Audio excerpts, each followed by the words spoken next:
ನಿನ್ನ ನೋಡಿ ಕಲಿಬೇಕು ಕಣೋ ಕಿಲಾಡಿ ಅಳಿವಯ್ಯ ನೀನು. ಮೂರೊತ್ತು ಸೀರಿಯಲ್ ನೋಡ್ಕೊಂಡ್ ಕುತ್ಕೊಂಡ್ಬಿಡ. ಕೊಡಲ್ ರಿಮೋಟು, ನನ್ ಮ್ಯಾಚ್ ನೋಡ್ಬೇಕು. ಕೊಡೆ ರಿಮೋಟು. ಕೊಡಲ್ಲ.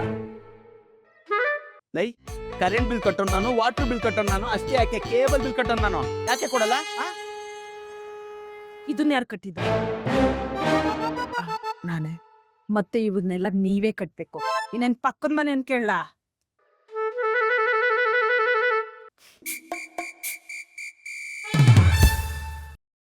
ಬೇಬಿ ಆಗ್ಲೇ ಮಲ್ಕೋಬಿಟ್ಟ. ಏನ್ ಮಾಡ್ಲಿ?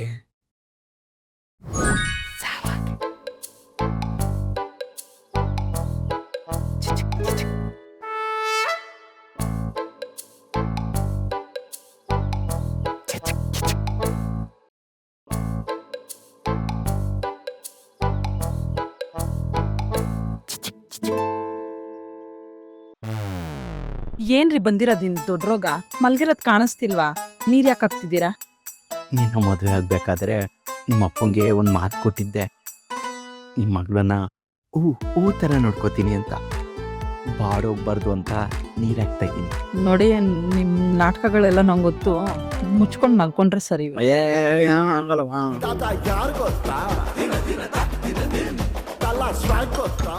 ಯಾವ್ದು ಫೋನ್ ಬರ್ತೈತಿರಿ? ಯಾವ್ದು ಅನ್ನೊಂದ್ ಕಲ್ಲ ಬಾ. ಇಷ್ಟೊತ್ ನನ್ ಮಾಡಿದಾರೆ ಅಂದ್ರೆ ಯಾರು ಏನು ಅಂತ ನೋಡ್ಕೊಂಡ್ ಬರ್ತೀನಿ. ಸೋನೆ ಮಲ್ಕೊಳ್ರಿ. ನೀವು ಒಳ್ಳೆ ರೀ. ನಿನ್ ಚಿಕ್ಕಮ್ಮ ಯಾಕೆ ಇಷ್ಟೊತ್ತಲ್ ಮಾಡೋರೆ ಕೇಳ್ತೀನಿ ರೀ. ಹಲೋ, ಹಾ ಅತ್ತೆ ಹೇಳಿ. ಮನೇಲ ನಿಮ್ ಮಾವ ತೀರ್ಕೊಂಡ್ಬಿಟ್ರೆ ಕಣಮ್ಮ. ಹೌದಾ, ಸರಿ ಅತ್ತೆ, ನಾವ್ ಈಗ್ಲೇ ಹೊರಡ್ತೀವಿ. ರೀ ಚಿಕ್ಕಪ್ಪ ಚಿಕ್ಕಪ್ಪ ಏನಾಯ್ತು?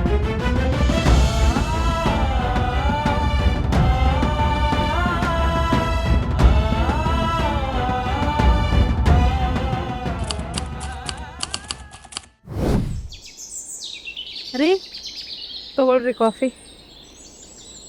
ಬೇಡ. ನಾನು ನೋಡ್ತಾನೆ ಇದ್ದೀನಿ, ನಿಮ್ ಚಿಕ್ಕಪ್ಪ ತೀರೋದಾಗಿಂದ ಊಟನೂ ಸರಿಯಾಗಿ ಮಾಡ್ತಾ ಇಲ್ಲ. ಯಾವಾಗ್ಲೂ ಒಳ್ಳೆ ಮಂಕಾಗಿರ್ತೀರಲ್ಲ. ಅಲ್ಲ, ನಿಮ್ ಚಿಕ್ಕಪ್ಪಂಗೂ ನಿಮ್ಗೂ ಅಷ್ಟೊಂದು ಅಟ್ಯಾಚ್ಮೆಂಟ್ ಕೂಡ ಇರ್ಲಿಲ್ಲ. ಆದ್ರೂ ಯಾಕ್ರಿ ಯಾವಾಗ್ಲೂ ಬೇಜಾರಲ್ಲಿರ್ತೀರಾ? ಒಂದ್ ಕಡೆಯಿಂದ ನಮ್ ಚಿಕ್ಕಪ್ಪನ್ ಸಾವ್ಗೆ ನಾನೇ ಕಾರಣ ಆಗೋದೆ. ನೀವ್ ಕಾರಣನಾ?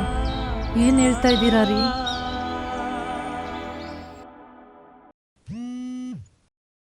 ಚಿಕ್ಕಪ್ಪಂಗೆ ಕ್ಯಾನ್ಸರ್ ಬಂದಾಗಿಂದ ಚಿಕ್ಕಮ್ಮ ಪ್ರತಿದಿನ ಕಾಲ್ ಮಾಡ್ತಾನೆ ಇದ್ರು. ಆ ಹಾಸ್ಪಿಟಲ್ ಕರ್ಕೊಂಡೋದೆ, ಈ ಹಾಸ್ಪಿಟಲ್ ಕರ್ಕೊಂಡೋದೆ, ಎಲ್ಲೂ ಗುಣ ಕಾಣ್ತಾ ಇಲ್ಲ ಅಂತ ಹೇಳ್ತಾನೆ ಇದ್ರು. ನನಗೆ ಗೊತ್ತಿತ್ತು ಎಲ್ಲಿ ಒಳ್ಳೆ ಕಡೆ ಟ್ರೀಟ್ಮೆಂಟ್ ಕೊಡ್ತಾರೆ ಅಂತ. ಆದ್ರೆ ಎಲ್ಲಿ ಎಲ್ಲದಕ್ಕೂ ನನ್ನನ್ನೇ ಕರೆದ್ಬಿಡ್ತಾರೋ ಅಂತ ಆ ವಿಷಯನ ಹೇಳೇ ಇಲ್ಲ. ಆ ಗಿಲ್ಟು ಪ್ರತಿದಿನ ಕಾಡ್ತಾನೆ ಇದೆ. ಅಲ್ಲ ರೀ, ಅದೇ ಜಾಗದಲ್ಲಿ ನಾನು ಇಲ್ಲ ನನ್ನ ಮಗ ಇದ್ದಿದ್ರೆ ನೀವ್ ಹಿಂಗ್ ಮಾಡ್ತಿದ್ರಾ? ನಿಮಗ್ ಗೊತ್ತಿರೋದ್ ವಿಷಯ 4 ಜನಕ್ಕೆ ಹೇಳಿದ್ರೆ ಏನ್ರಿ ಕಳ್ಕೊತೀರಾ? ನೀವೇನಾದ್ರೂ ದುಡ್ಡು ಕೊಡ್ತಿದ್ರ ಅವ್ರಿಗೆ? ನನ್ನಿಂದ ದೊಡ್ಡ ತಪ್ಪಾಗೋಯ್ತು. ಇನ್ನೊಂದ್ಸಲ ಆ ತಪ್ಪಾಗಕ್ಕೆ ನಾನು ಬಿಡಲ್ಲ. ಜನ್ಮ ಕೊಡೋಳು ತಾಯಿ ಆಗಿದ್ರು ಕಾಯಿಲೆ ಬಂದಾಗ ಪುನರ್ಜನ್ಮ ಕೊಡೋರು ಪುನರ್ಜನ್ಮ ಆಯುರ್ವೇದ ಹಾಸ್ಪಿಟಲ್ ಅಂತ ನಾನು ಕೂಗಿ ಕೂಗಿ ಹೇಳ್ತೀನಿ. ಇದ್ರ ಬಗ್ಗೆ ಇನ್ನಷ್ಟು ಮಾಹಿತಿ ತಿಳ್ಕೊಳ್ಳೋಣ ಬನ್ನಿ. ಹಾಯ್, ಎಲ್ರಿಗೂ ನಮಸ್ಕಾರ. ನಾನು ನಿಮ್ಮ ಬಜಾರ್ ಬಾಲ ಮಾತಾಡ್ತಾ ಇರೋದು. ಏನಪ್ಪ ವಿಷಯ ಅಂದರೆ, ನಮ್ಮ ಚಿಕ್ಕಪ್ಪಂಗೆ ಹುಷಾರಿಲ್ಲದೆ ಇರೋವಾಗ, ಕ್ಯಾನ್ಸರಿಂದ ಬಳಲ್ತಿದ್ದಾಗ, ನಾನು ರೆಫರ್ ಮಾಡಬೇಕು ಅಂತ ಅಂದ್ಕೊಂಡಿದ್ದ ಹಾಸ್ಪಿಟಲ್ ನೇಮೆ ಪುನರ್ಜನ್ ಆಯುರ್ವೇದ ಹಾಸ್ಪಿಟಲ್. ಇಲ್ಲಿ ಎಲ್ಲ ಥರ ಕ್ಯಾನ್ಸರ್ ಪೇಷಂಟ್ಸ್ಗಳಿಗೂ ಟ್ರೀಟ್ಮೆಂಟ್ ಕೊಡ್ತಾರೆ. ಈ ಟ್ರೀಟ್ಮೆಂಟು ವರ್ಕ್ ಆಗುತ್ತಾ ಇಲ್ವಾ? ಅಲ್ಲಿ ಕೂತಿರುವಂಥ ಪೇಷಂಟ್ಸ್ಗಳನ್ನ ರಿಯಾಲಿಟಿ ಚೆಕ್ ಮಾಡೋಣ ಬನ್ನಿ.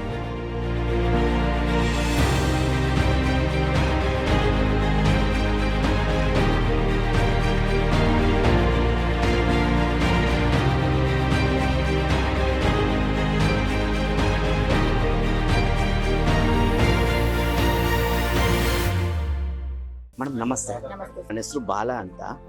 ಆಕ್ಚುಲಿ ನಾನು ಇಲ್ಲಿ ಕ್ಯಾನ್ಸರ್ಗೆ ಟ್ರೀಟ್ಮೆಂಟ್ ಕೊಡ್ತಾರೆ ಅನ್ನೋದು ವಿಷಯ ಗೊತ್ತಾಯ್ತು. ಹೌದು. ಸೊ ಲೈಕ್ ಇವಾಗ ಡಾಕ್ಟರ್ ಹತ್ರ ಪೇಷಂಟ್ಸ್ ಹತ್ರ ಕೆಲವೊಂದಷ್ಟು ಇನ್ಫಾರ್ಮೇಶನ್ ತಿಳ್ಕೊಬೇಕಾಗಿತ್ತು. ತಿಳ್ಕೊಬೋದಾ? ಖಂಡಿತ ತಿಳ್ಕೊಬಹುದು ಸರ್. ಸ್ವಲ್ಪ ಹೊತ್ತು ವೇಟ್ ಮಾಡಿ, ಪೇಷಂಟ್ಸ್ ಇದಾರೆ ಡಾಕ್ಟರ್ ಹತ್ರ. ಸ್ವಲ್ಪ ಡಾಕ್ಟರ್ ಫ್ರೀ ಆದ್ಮೇಲೆ ಕಳಿಸ್ಕೊಡ್ತೀನಿ. ಹೌದಾ? Thank you madam. ಒಂದು 10 minutes ಆಗುತ್ತಾ? ಒಂದ್ ಸ್ವಲ್ಪ ಹೊತ್ತು ಆಗುತ್ತೆ ಸರ್. 10 minutes ಕೇಳಕ್ಕಾಗಲ್ಲ. ಸರಿ, ತೊಂದರೆ ಇಲ್ಲ.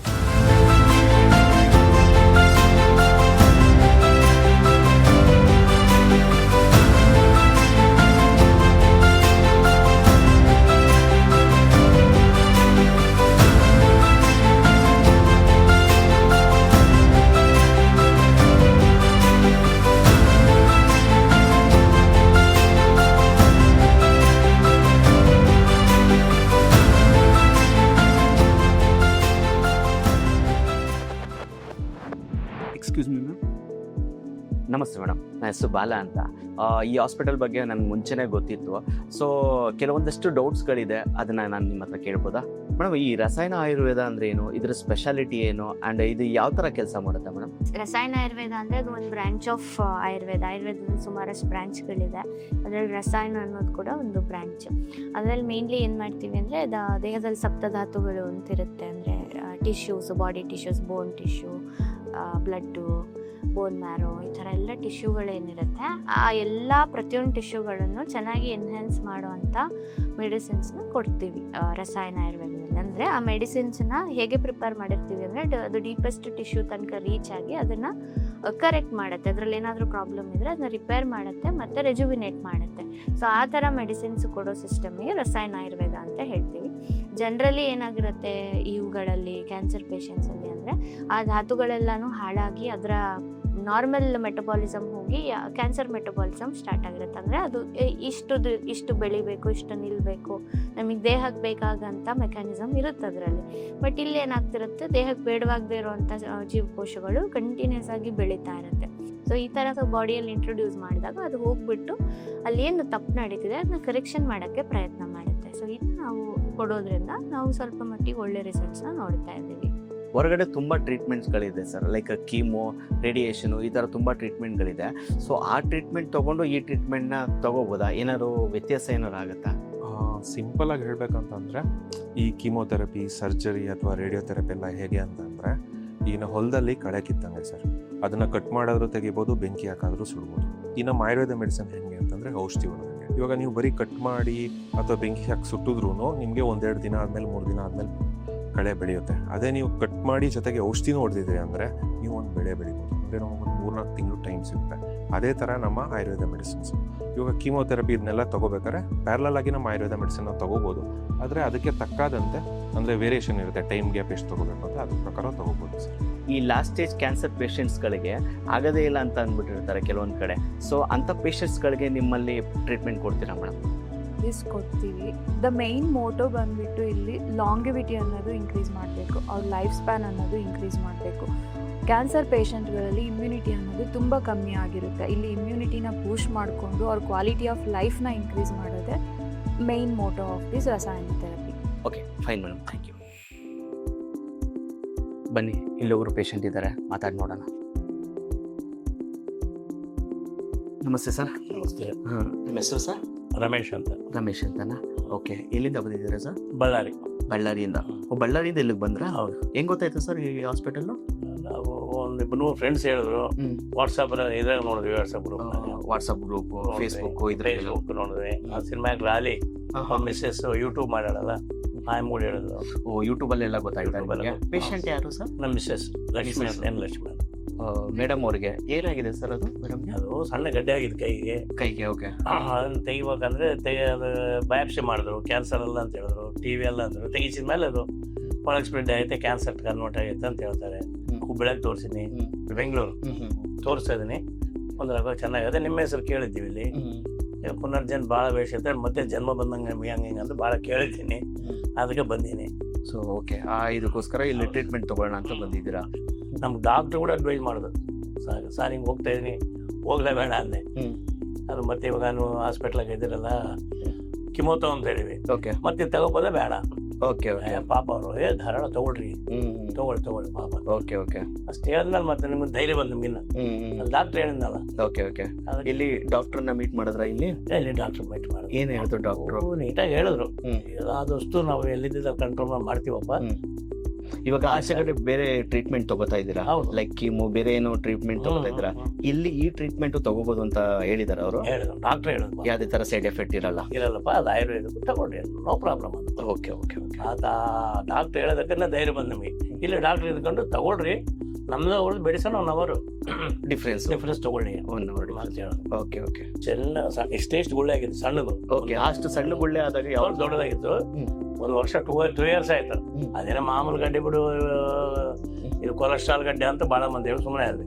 ಆಮೇಲೆ ಸ್ವಲ್ಪ ದಪ್ಪ ಆದ್ಮೇಲೆ ತೆಗ್ಸಕ್ ಹೋದ್ರೆ ಇಲ್ಲ ರೀ ಇದು ಸ್ವಲ್ಪ ನಮಗೆ ಡೌಟ್ ಆಗುತ್ತೆ, ಕ್ಯಾನ್ಸರ್ ಗಡ್ಡೆ ಅನಿಸ್ತತೆ, ಹಂಗ ಅನಿಸ್ತತೆ ಅಂದದಕ್ಕೆ ನಾನು ಹಾಸ್ಪಿಟಲ್ ಹೋದ್ರೆ ಅದು ಬಯಾಪ್ಸಿ ಮಾಡಿದ್ವಿ. ಓಕೆ ಬಯಾಪ್ಸಿಯಲ್ಲಿ ಇನ್ಫೆಕ್ಷನ್ ಗಡ್ಡೆ ಅದು ಕ್ಯಾನ್ಸರ್ ಅಲ್ಲ, ಟಿವಿ ಗಡ್ಡೆ ಅಲ್ಲ, ಏನು ಅಲ್ಲ ಅಂತ ಹೇಳಿದ್ರು.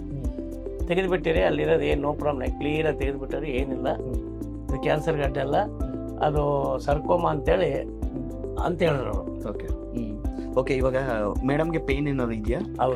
ಇಲ್ಲಿ ಬೋನ್ಸು, ಓಕೆ ಸ್ವಲ್ಪ ಕೈ ನೋವು ಆಗ್ತೈತೆ, ಇಲ್ಲಿ ಬೋನ್ಸ್ ಪೇನ್. ಓಕೆ ಓಕೆ ಸ್ವಲ್ಪ ಈ ಕಡೆ ಎಷ್ಟು ದಿನದಲ್ಲಿ ಕಮ್ಮಿ ಆಗುತ್ತೆ ಅಂತ ಏನಾದ್ರು ಡಾಕ್ಟರ್ ಏನಾರು ಹೇಳಿದಾರೆ? ಕಮ್ಮಿ ಆಗ್ತಾ ಹೋಗ್ತೈತೆ ಅಂತ ಹೇಳಾರಟ್ಟೆ ಅವರು. ನಾವು ಮಾಡ್ತೀವಪ್ಪ ಪ್ರಯತ್ನ. ಇದು ಕ್ಯಾನ್ಸರ್ 5-6 ಜಾಗ ಸ್ಪ್ರೆಡ್ ಆಗಿದೆ, ಸ್ಪ್ರೆಡ್ ಆಗಿದೆ ಅಂತ ಏನಾದ್ರು ಹೇಳಿದಾರ? 3rd or 4th ಅಂತ ಹೇಳ. 4th ಸ್ಟೇಜ್ ಅಲ್ಲಿ. ಓಕೆ ತುಂಬಾ ಲೇಟ್ ಆಗಿ ಬಂದಿದ್ರೆ ಈಗ. ಗೊತ್ತಿಲ್ಲ ಅಲ್ಲ, ಇದು ಒಳಗೆ ಕ್ಯಾನ್ಸರ್ ಇರುತ್ತೆ, ಕ್ಯಾನ್ಸರ್ ಏನು ಗೊತ್ತಾಗ್ತಲ್ಲ. ತಲೆ ಕೆಡಿಸ್ಕೊಬೇಡಿ ಸರ್, ಒಳ್ಳೇದಾಗುತ್ತೆ. ಪುನರ್ಜನ್ಮಕ್ಕೆ ಬಂದಿದ್ದೀರಾ, ಪಕ್ಕ ಮತ್ತೆ ಇನ್ನೊಂದು ಪುನರ್ಜನ್ಮ ಸಿಗುತ್ತೆ. ಈ ಹಾಸ್ಪಿಟಲ್ ಬಗ್ಗೆ ನಮ್ಮ ಫ್ರೆಂಡ್ ನನಗ್ ರೆಫರ್ ಮಾಡಿದ್ರು. ಸೊ ನಮ್ಮ ಫ್ರೆಂಡ್ ರೆಫರ್ ಮಾಡಿದ ತಕ್ಷಣ ನಾನು ಯೂಟ್ಯೂಬ್ ಅಲ್ಲಿ ಸರ್ಚ್ ಮಾಡಿದೆ, ಇದ್ರ ಬಗ್ಗೆ ಹೆಂಗೆ ಏನು ಅಂತ ಅಂದ್ಬಿಟ್ಟು ಚೆಕ್ ಮಾಡಿದೆ. ಎಲ್ಲ ಪಾಸಿಟಿವ್ ರೆಸ್ಪಾನ್ಸ್ ಇತ್ತು. ಸೊ ಆ ಪಾಸಿಟಿವ್ ರೆಸ್ಪಾನ್ಸ್ ಇಟ್ಕೊಂಡು ಲೈಕ್ ನಾನು ಡೈರೆಕ್ಟ್ ಆಗಿ ರಿಯಾಲಿಟಿ ಚೆಕ್ ಮಾಡೋಣ ಅಂತ ಅಂದ್ಬಿಟ್ಟು ಈ ಹಾಸ್ಪಿಟಲ್ಗೆ ವಿಸಿಟ್ ಮಾಡಿದೆ. ಸೊ ಪೇಷಂಟ್ಸ್ ನ ಮಾತಾಡಿದೆ, ಡಾಕ್ಟರ್ ಹತ್ರ ಮಾತಾಡಿದೆ, ಒಳ್ಳೆ ಪಾಸಿಟಿವ್ ರೆಸ್ಪಾನ್ಸ್ ಸಿಗ್ತಾ ಇದೆ. ಸೊ ಅಂಡ್ ಈ ಹಾಸ್ಪಿಟಲ್ ಬಗ್ಗೆ ರಿಯಾಲಿಟಿ ಗೊತ್ತಾಗಿದೆ. ಸೊ ಇದು ಎಷ್ಟು ಆನೆಸ್ಟ್ ಆಗಿದೆ. ಸೊ ಇಲ್ಲಿ ಬಂದಿರೋ ಪೇಷಂಟ್ಸ್ಗೆಲ್ಲ ನಂಬಿಕೆ ಬಂದಿದೆ. ಇನ್ನೊಂದು ವಿಷಯ ಏನಪ್ಪಾ ಅಂದ್ರೆ, ಇದು ರಾಸಾಯನ ಆಯುರ್ವೇದ ಟ್ರೀಟ್ಮೆಂಟ್ ಆಗಿರೋದ್ರಿಂದ ಇಲ್ಲಿ ಯಾವುದೇ ತರ ಪೇನ್ ಇರಲ್ಲ, ಸೈಡ್ ಎಫೆಕ್ಟ್ ಇರಲ್ಲ, ಅಂಡ್ ಫ್ರೆಂಡ್ಲಿ ಬಜೆಟ್ ಅಲ್ಲಿ ಮಾಡ್ಕೊಡ್ತಾ ಇದ್ದಾರೆ. ಅಷ್ಟೇ ಅಲ್ಲ, ನಾನು ಯೂಟ್ಯೂಬ್ ಅಲ್ಲಿ ನೋಡಿದ ಹಾಗೆ ಎಷ್ಟೋ ಜನ ಫೈನಲ್ ಸ್ಟೇಜ್ ಅಲ್ಲಿ ಇರುವಂತಹ ಪೇಷಂಟ್ಸ್ಗಳು ಇಲ್ಲಿ ಬಂದು ಗುಣಮುಖರಾಗಿದ್ದಾರೆ.